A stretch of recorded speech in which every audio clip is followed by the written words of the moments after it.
В 18 километрах от Сухума в селе Дранда на правом берегу реки Кодор расположен древний христианский храм.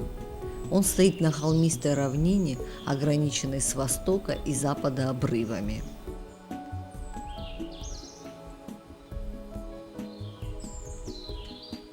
Сейчас очень много стало сюда приезжать паломников, которые хотят увидеть этот храм, поклониться этому храму.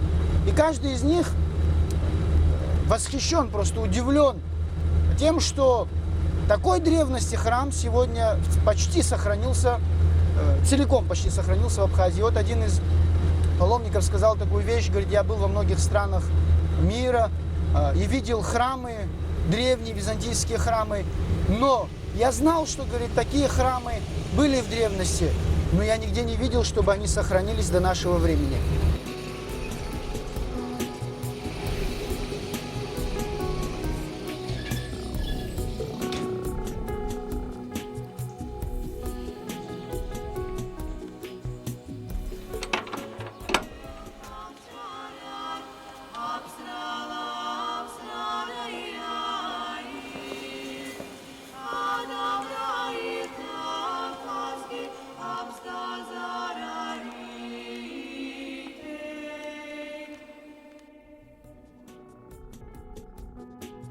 Стены храма возведены из кирпича больших размеров и камней валунов.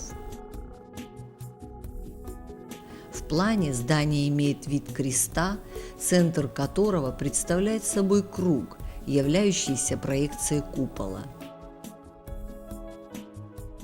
Его уникальность и своеобразие заключается в его архитектурных особенностях.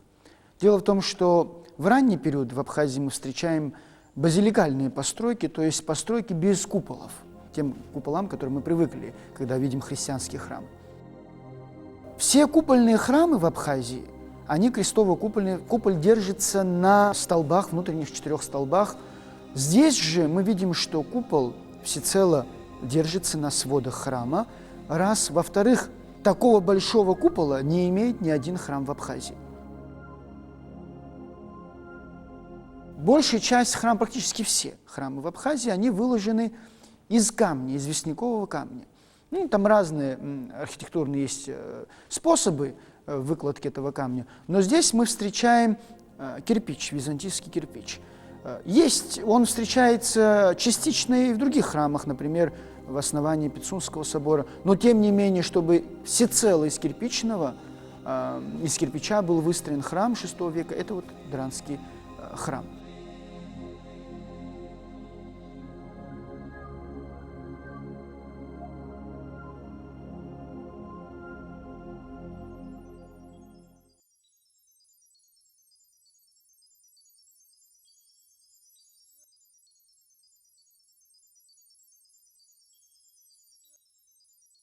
У Дранского храма внутри есть особенности, которые мы не встречаем нигде в Абхазии. Вот называют иногда мартирии. Да? Вот, внутри храма вы видите, что, так, если для современного человека говорить, что-то вроде часовни внутри самого храма. Да? Вот несколько таких, 2 в данном случае мы здесь имеем. Это тоже одна из особенностей этого храма.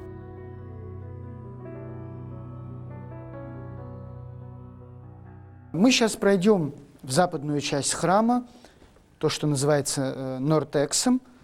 В древности придворы храма, византийских храмов, к сожалению, в наше время это утеряно функциональное значение придворов, но в древности придворы несли серьезную нагрузку, связанную и с богослужебной частью, и вообще с функционированием самого храма.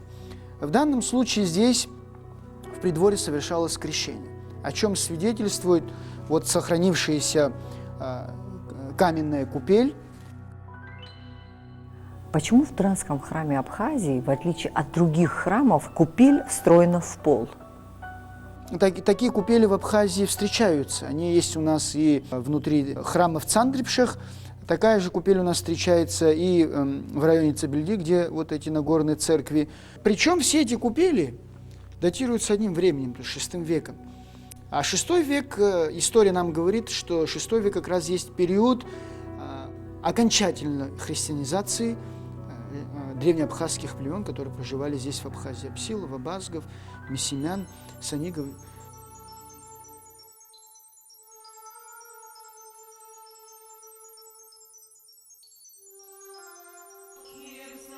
В средние века Дранда была резиденцией епископа, церковная власть которого распространилась на территорию между рекой Кодор и Анакапией.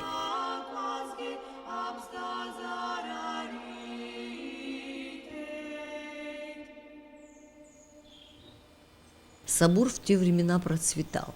Ему принадлежало много земли, здесь велась широкая торговля лесом и скотом.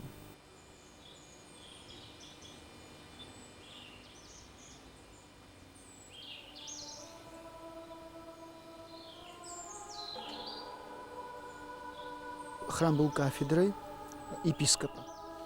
В церковной иерархии епископ занимал высокое положение.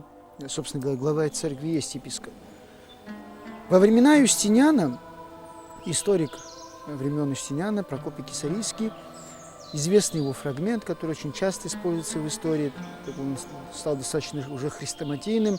В нем сообщается о том, что Юстиниан Великий прислал евнуха Абазга Ефрата и построил храм Богородицы в Абхазии. На этот храм сегодня претендует более 6 храмов. Разные ученые по-разному подходят к этой проблематике, но главным образом это Пицунда претендует, Анакапия, Цандрипш, в том числе и Дранда. В Драндах возникает епископская, даже архиепископская кафедра. Ранг этой кафедры, значимость этой кафедры мы можем судить по спискам перечней константинопольских епархий. Они известны в науке, так называемый нотитием епископатум, то есть перечень епархий, в которых эта кафедра Севастопольская упоминается под 34 номером. Для сравнения приведу, что в конце X века в тех же перечнях российская митрополия будет где-то на 100-м номере. У нас есть сведения XVII века, например, Арканджело Ламберти, католический монах-миссионер, который описал, знаменитое его описание. В ней он говорит, что в ведении Абхазской церкви 12 кафедр всего епископских, и 6 из них превращены в монастыри, а вот 6 остаются пока значимыми как архиерейские кафедры. И среди них первое место занимает Дранда. Однако в абхазской научной среде бытует и другое мнение по поводу наличия архиепископской кафедры в Дранском соборе.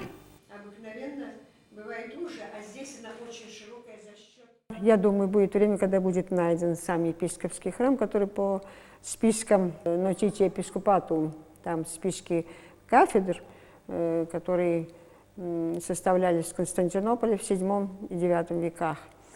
Там, значит, почему-то отсутствует Дранский храм. Но я думаю, что это может быть и случайно, может быть не случайно. Я лично, мое мнение, что это храм выстроен действительно юстинианом, но не как центр Севастопольской епархии, епископии, а как центр Абазгии, о котором, собственно, Прокопий, такой историк и историк архитектуры, писал о постройках Юстиниана. Он говорит, что Юстиниан построил храм для абазгов, посвященный Богоматери. Я думаю, что это именно и есть тот храм. Я даже уверена в этом.